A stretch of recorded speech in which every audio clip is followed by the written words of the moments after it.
semana decisiva para vocês, né? Imagino que alguns de vocês já estejam com algumas coisas a cumprir no Ministério, mas vamos ver, nós somos 50, temos uma média às vezes de uma audiência de 40 e as pessoas vão chegando na medida que elas podem.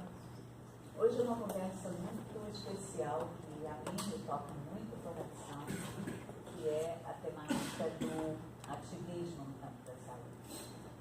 E um pano de fundo que eu queria colocar para vocês, que é um dilema que a gente tem, é o balanço entre uma defesa de saúde coletiva e um reconhecimento claro de um conjunto de particularidades de uma parte dessa coletividade que emerge de uma forma muito diferenciada e com demandas de saúde muito diferenciadas. E o nosso dilema, é o que eu penso, é sempre muito como é que a gente pode coletivizar uma série de particularidades que tem custo, né?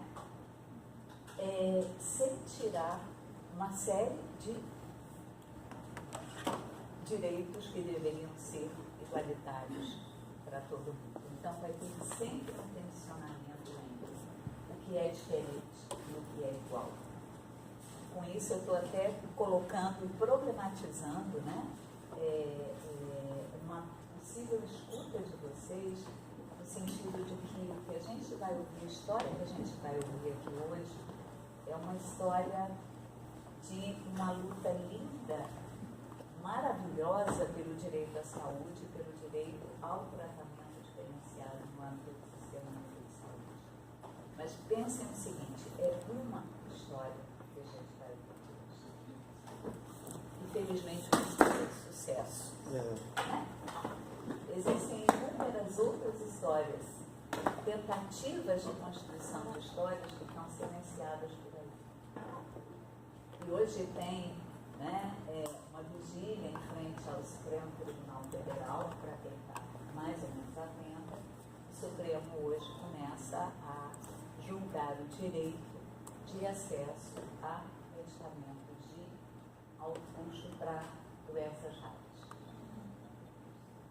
O quão, né, não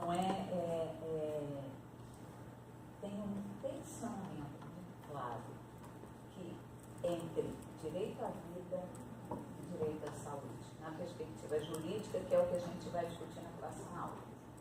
O encadeamento que eu fiz foi, hoje a gente vai ouvir quem é ativista de saúde, quem luta pelo direito à saúde. Na próxima aula a gente vai ouvir alguém que diz o que é que eu julgo. É o direito à vida ou é o direito à saúde?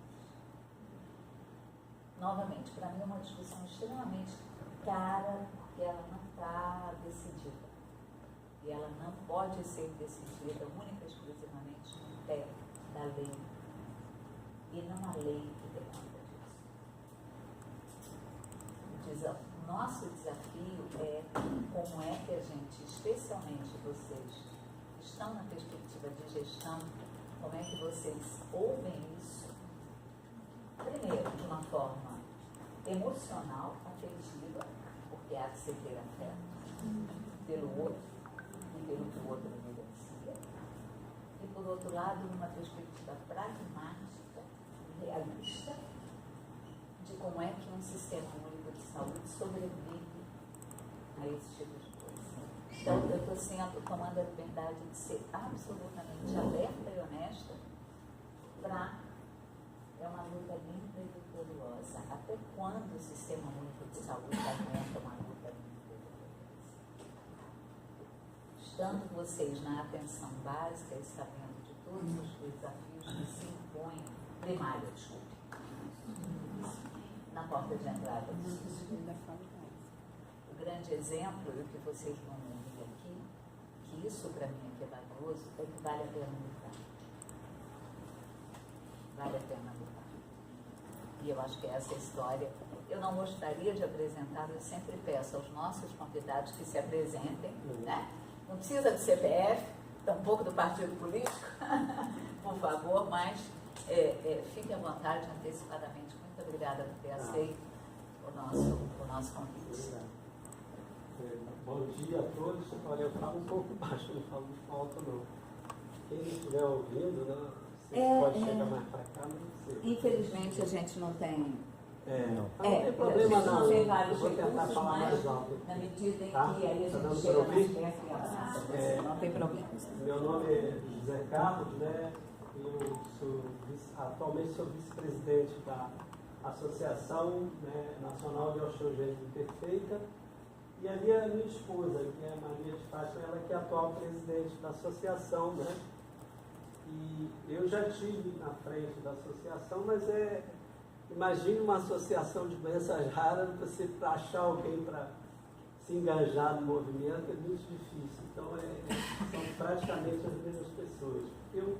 Um pai e uma mãe que tem um filho desse, ele conciliar a luta, né, do movimento ativista com a vida pessoal dele, né, tem que ganhar dinheiro, cuidar dos filhos e tal, isso é muito complexo. E aí você tem poucas pessoas, né, disponíveis, né, para entrar nesse movimento ativista, né? E aí essa foi a grande sacação nossa, né, que a gente percebeu a necessidade disso, que isso estava acima de tudo, né, até para questão mesmo financeira, né? Acho que, né? E isso tem a ver também com a condição de vida de cada um, né? Porque cada um tem um grau de dificuldade maior, né? Eu já trabalhava quando eu tive meus filhos, minha esposa trabalhava, a gente trabalhava eu sou estatístico, né? Trabalho no IBGE, Instituto Brasileiro de Geografia, né? Minha esposa também, ela era técnica de estatística e de processamento de dados, né? E ela decidiu fazer serviço social justamente para entrar investir mesmo nessa empreitada daí que é do ativismo, né? Então, partiu assim. E não foi só a gente, né? Também teve, como a associação ela é nacional, porque doença rara é difícil você, na verdade a nossa associação foi fundada em dezembro de 99, uma primeira associação que tinha um outro nome, né? E aí, eu estou dizendo, naquela época, não existia nada, era zero, o conhecimento era zero, né? E aí a gente começa a se engajar nesse movimento, porque não tinha horizonte nenhum, né? Mas vamos lá, vamos começar. Então, eu não sou palestrante, né? Não estou acostumado a dar palestras, assim, sou pai do Henrique e do Gustavo, eu tenho 2 filhos com osteogênese imperfeita, né? O Henrique está com 35 anos e o Gustavo está com 33, né? E aí eu vou falar um pouquinho também da história com eles, eu não sei se é o caso de mostrar aqui agora. Fique à vontade, senta-se em casa. Então, eu sou essa pessoa, eu sou um estatístico, pai do Henrique Gustavo e esposo da Fátima. Né? Estou entrando não sou um profissional dessa área. Né? Pode passar aí. Bom, antes de eu começar, né, a parte do ativismo, né, eu vou caracterizar, tentar falar um pouco, aqui, eu não sou médico também, né? Não tenho muito conhecimento dessa área. Mas só para vocês terem noção do que é essa doença, né? A osteogênese imperfeita. A osteogênese imperfeita é uma doença, né, caracterizada pela fragilidade óssea, né? Ela é também chamada de osso de vidro, osso de cristal. Né? As crianças afetadas por essa doença, né, eles, nos primeiros anos de vida, os casos mais graves, né, aqueles que não são letais, que tem vários, né, o tipo 2 é letal, a criança nasce e não vive muito tempo, acaba tendo muitas fraturas nas costelas e acaba falecendo, né, tendo problema respiratório e acaba falecendo. E o tipo 3, né, que é essa classificação mudou um pouco agora, depois eu vou falar isso mais adiante. Mas na época eram 4 tipos, né? Esse tipo 3, que é uma das mais graves, depois do tipo 2, né? Ela é a que meus filhos têm. E a maioria dessas crianças aqui são o tipo 3, né? Esses casos que estão aqui. Você vê aqui pelos esqueletos, né? Aqui, de cada um, Depois eu vou falar mais aqui. Então, essa doença ela é genética, né? Uma doença genética, né? Hereditária. A gente traz um gene defeituoso. É claro que alguns casos são mutação do gene. Né? A primeira vez ocorre uma mutação naquele gene e aí você leva o gene defeituoso. Tanto é que nem eu nem minha esposa somos afetados. Mas certamente, depois eu vim saber de uma prima do meu pai que tinha um filho com osteogênese. Então, certamente eu tenho esse gene defeituoso que contribuiu aí para os meus filhos nascerem dessa forma, entendeu? Então, ela é uma doença que tem esse tipo de característica, né, que é a fragilidade óssea. Agora eu vou falar outras características que servem, né, antigamente, né, é muito recente o exame, você detectar essa doença por exame, só exame clínico mesmo. E aí tem que ser profissionais que tenham conhecimento da doença. Essa é uma das grandes dificuldades dos hospitais. Até hoje, você vai na região norte, você tem crianças que não são diagnosticadas, e que aí tem até casos, eu tive 4 ou 5 casos, que os pais foram acusados de espancamento dos filhos. Porque tem uns casos do tipo mais grande que a criança tem um crescimento quase normal, não apresenta essas deformidades todas, mas fratura muito. E tem hematomas, qualquer pancadazinha de hematomas, e aí dá impressão para o médico que recebe, né, uma criança assim, ele leva, diz, ó, é espancamento, leva para... E aí o juiz toma, né, a guarda das crianças, e aí a gente teve que atuar, né, nessas 3 ou 4 situações, levar o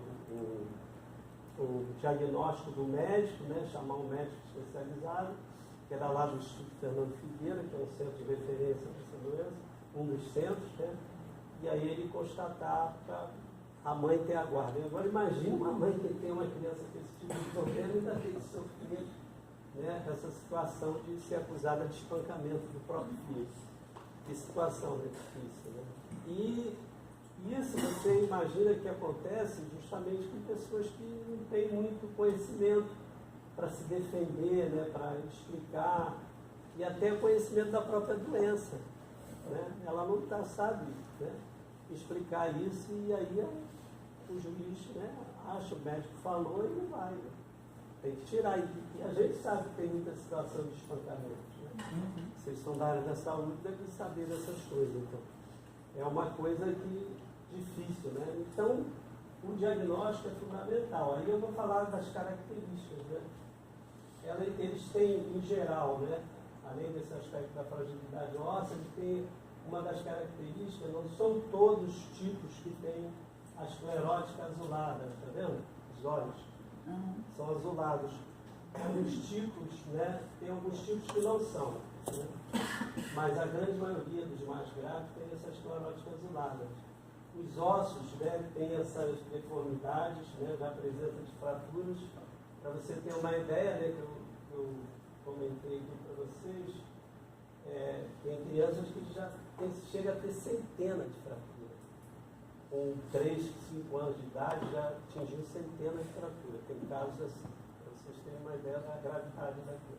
E é fraturas que dói mesmo, é fratura que o osso sai do lugar. Aqui é um caso de fratura, né? Aqui são deformidades, e ainda causa deformidade nos ossos também, que facilita a ocorrência de fratura, né? Então, o osso angulado fraquinho, qualquer, vamos dizer assim, por um movimento mais brusco, ele fratura. Né? Então, eles têm esses ossos angulados, ele tem esses ossos chamados de sabre, né? Que é um osso assim achatado e envergado, né? E, em geral, eles têm dificuldade de andar, tem a escoliose muito acentuada, que é um dos problemas graves, né? Que é o tórax também acaba, em alguns casos, né, ficando muito estreito e dificulta o lado respiratório. Então você tem que trabalhar essa questão da respiração. Né? E além disso tem deformidades do crânio, né? Eles têm, em geral, um crânio às vezes mais alto, mais acentuado, né? e as incidências de fratura, em geral, nos membros mais longos, clássicos e internos, né? Que acontece mais a fratura.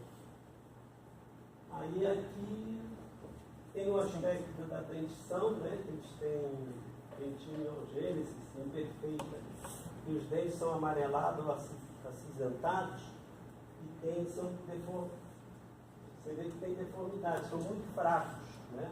Inclusive eles têm que botar aquelas coroas, tal, para proteção. Imagine isso há 35 anos atrás, não se tinha nada disso, né? Na comunidade médica, dos médicos mesmo, era raro, né, você achar um médico que conhecesse um pouquinho dessa doença. Se pudesse falar, acho que, sei lá, o médico talvez não falasse nem 10% do que eu falei aqui, né? Não se tinha conhecimento, né? A gente conhecia um ou dois médicos em São Paulo, um aqui no Rio, que era o João Barbosa, né, que foi diretor do EFF, e no mais você não tinha. Você não tinha internet naquela época, né? Dificultava cada vez mais para se comunicar com, né, outros institutos do exterior, né, outras pessoas. Né? Então isso, o quadro era caótico mesmo, né? Você vê que as características são essas. Eles também apresentam problema de audição, por causa dos ossinhos de ouvidos, né? Acaba fraturando, perdendo a audição. Eles costumam perder a audição na fase adulta, mas não são todos os tipos, né? Inclusive acontece mais nos casos mais brandos, não é nem nos casos mais fortes, né? Mais graves, né? Eles acabam tendo problema nos ouvidos e aí tem que botar aparelho ou fazer uma cirurgia, né? Preventiva, enfim. Se não fizer, perde a opção, né? Total. Então você vê que tem uma situação, né, que requer um tratamento multidisciplinar, né? Tem coisa, ainda tem um lado psicológico, ele vai conviver com o medo, né? E com o preconceito, né? Ele enfrenta essas duas situações, né? O paciente desse tipo, ele tem um medo, pô, imagina para vocês terem uma ideia, o meu filho, eu pegava ele no colo, eu botava a mão aqui no crânio dele, ficava marcado meus dedos, né? Ele espirrava, se desse um espirro mais alto, fraturava o braço. Para trocar a fralda, podia fraturar, já teve fratura trocando fralda, né? E aí, para dar banho e tal, isso tudo. E a gente ficava pensando nisso, como é que uma mãe, um pai que não tem conhecimento vai enfrentar uma situação dessa? Como é que eu vou botar meu filho na escola, né? Então, esses eram os nossos desafios, né? Pode passar aí. Então, a minha motivação da Fátima, né, e de outras pessoas que se engajaram nesse movimento, né, ativista, foi ligado à doença. No meu caso, eu tive 2 filhos. Esse aqui é o Henrique, que é o mais velho. Ele aí devia ter alguns meses de idade. Você vê que as pernas dele estão todas cheias de fratura ali. Já tem várias fraturas no fêmur, nas tíbias, né? Esse aqui é o Gustavo, para ver, o Gustavo teve muito menos fratura que o Henrique. Ele também nasceu, e é do mesmo tipo, nasceu com várias fraturas, mas ao longo do tempo ele teve menos fratura que o Henrique, entendeu? Inclusive o Gustavo hoje anda e o Henrique usa cadeira de roda. Ele anda com muleta e é pequenininho, tem 1 metro de altura. E uma das características também que eu esqueci de citar é que eles têm, em geral, baixa estatura, né? Eles não conseguem crescer muito devido às deformidades, né? E a dificuldade de andar, fazer os movimentos, né? Então, esse aqui era o fêmur do Henrique, uma raio-x dele, para você ver, as costelas, né? Tinha muita fratura de costela. Oi? Pode falar. Me tira uma curiosidade. Fala alto. O parto dos 2 foi cesárea, normal? Não, o parto do Henrique, que a gente não sabia, Né? foi parto normal. E por incrível que pareça, ele não teve fratura no parto. Ele saiu tão bem que já o Gustavo, né, ele teve o parto normal, mas a Fátima estava na maternidade e aí era uma Semana Santa, né? O médico estava com recomendação, porque aí ele já tinha o diagnóstico que ele vinha com osteogênese. E no ultrassom, né, você já via as deformidades, a diferença do crânio, né, desproporcional às pernas, o tamanho dos membros da perna, dava esse sinal. Ele vai ter osteogênese, ele também tem. Isso já, acho que não sei se 2 meses ou 3 meses, já tinha o diagnóstico. E a gente, cara, a gente tem o Henrique, vamos seguir com o Gustavo também, vamos receber o Gustavo. E aí ele apresentou, nasceu com menos problema, entendeu? Mas ele já tinha o diagnóstico. O diagnóstico, quando é uma situação mais grave, que já tem fraturas uterinas, eles conseguem dar esse diagnóstico pelo ultrassom já na barriga da mãe, entendeu? E o exame naquela época era clínico, como eu falei. Só depois de nascer, olhar a criança, tirar raio-x, fazer densitometria óssea, que você consegue dar um diagnóstico. É claro que um médico experiente, a gente mesmo, eu e a Fátima, se olhar uma criança com osteogênese, a gente sabe que esse aqui tem osteogênese, esse não tem e tal. A gente já consegue ver pelo diagnóstico clínico mesmo, pela vivência que a gente tem, né? Agora, hoje já tem o exame molecular, que o exame de sangue consegue dar um diagnóstico, inclusive ele mapeia a diferença, né, dos tipos de osteogênese. Aí já aumentou uma lista bem grande, mas adiante eu vou mostrar essa lista. Eu vou fazer uma pergunta para o lado de cá. O acompanhamento pré-natal no SUS, ele consegue pelo menos fazer ver por imagem? Poderia ver por imagem uma coisa dessa, por ultrassom? Então, na verdade, sim. No pré-natal regular, na UBS, né, na Unidade Básica de Saúde, a usuária vai ter acesso aos exames padrão, comuns, né, protocolados para todos.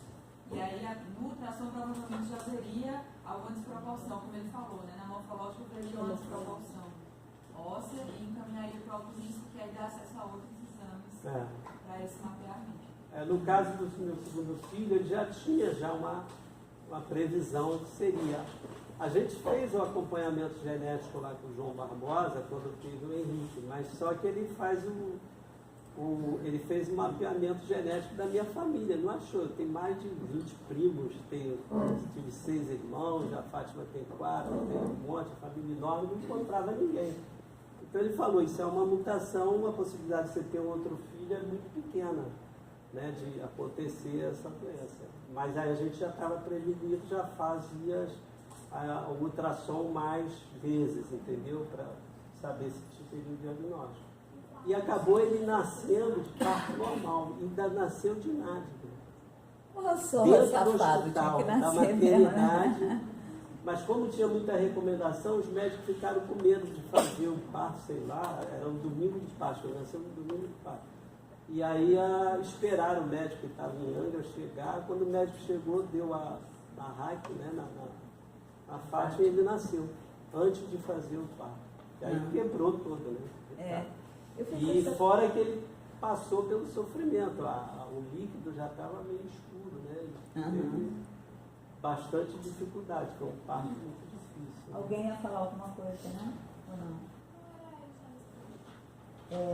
Não, é só porque eu fiquei curiosa de saber se de alguma forma, se na porta de entrada, a gente já seria possível ter hoje, né, essa digamos, identificação prévia desse perfil de crianças que já tem esse transtorno, entendeu? E como é que a gente faria para... É curiosidade mesmo, se tiver que mapear e acompanhar, se foi para alta complexidade, se nasceu, se tem, se está sendo tratado ou não. Pelo caso, na verdade, quando começasse o pré-natal e ela fizesse a primeira ultrassom e fosse identificada na morfológica do trimestre, ela já seria encaminhada para o pré-natal de alto curso, então ela sairia da atenção básica, né? Pelo menos o acompanhamento pré-natal, com todos os exames, todos os procedimentos. Ela iria ali para a média. Ela não deveria, ela sai para esse exame, mas ela tem que manter o vínculo, né? Mas na prática, o pré-natal passa a ser feito numa estrutura de alta complexidade. Não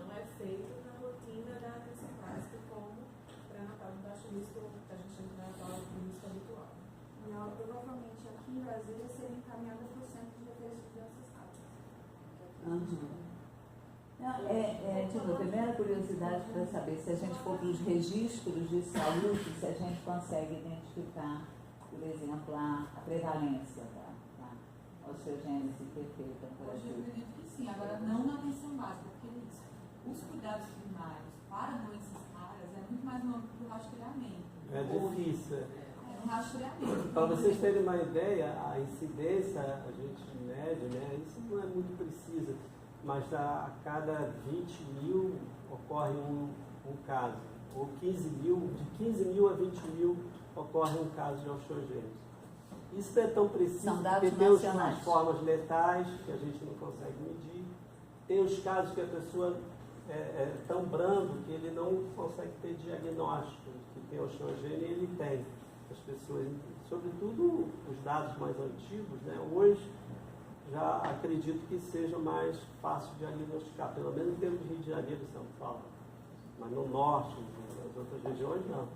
Então esses casos também não são registrados. Então não existe uma precisão nessa recorrência de casos. Em termos de saúde coletiva, é muito mais vantajoso, inclusive para a população que tem doenças raras, né, que a gente faça na atenção primária esse rastreamento, ou seja, detectar o quanto antes, né, se possível, antes mesmo de um casal que já tem uma composição genética que pode favorecer, né, a expressão do gene, que ele já saiba antes da concepção. Daí existem todas as tecnologias que ficam em relação. Agora, até o rastreamento, as triagens todas que a gente tem para essa para outras, né? Agora, realmente, muitos recursos do cuidado não vão estar na atenção primária, porque como é uma população, né, 1 em 20 mil, 1 em 15 mil, pode ser menor, mas assim, diante de outras doenças mais frequentes. Pois é, esse é o dilema, era isso que eu queria dizer. Isso vai ser sempre não que seja menor, de forma alguma. O que ele está trazendo é um problema, assim, todo mundo se mobiliza, né? A gente ouve e é isso. Não é nem de longe a sua trajetória narra uma história simples, né? Uma história fácil, enfim. Mas é isso, a gente tem crianças que ainda morrem de infecção respiratória, né? De diarreia, de coisas absurdas. A atenção básica, ela tem que fazer, pelo menos a adoção, né, de um modelo que eliminar essas situações. É da gente conseguir fazer rastreamento, ter técnicas de rastreamento potente para tudo e conseguir ter uma rede de retaguarda especializada, né, como você colocou também. O especialista ainda é essa pessoa que vai conhecer de ponta a ponta a doença rara. Eu vou falar aqui mais adiante, foi criado uma portaria, uma lei, portaria que criou os centros de referência de doenças raras. Só que não está funcionando. Só está cadastrado 7 centros, eu acho, em todo o Brasil. E só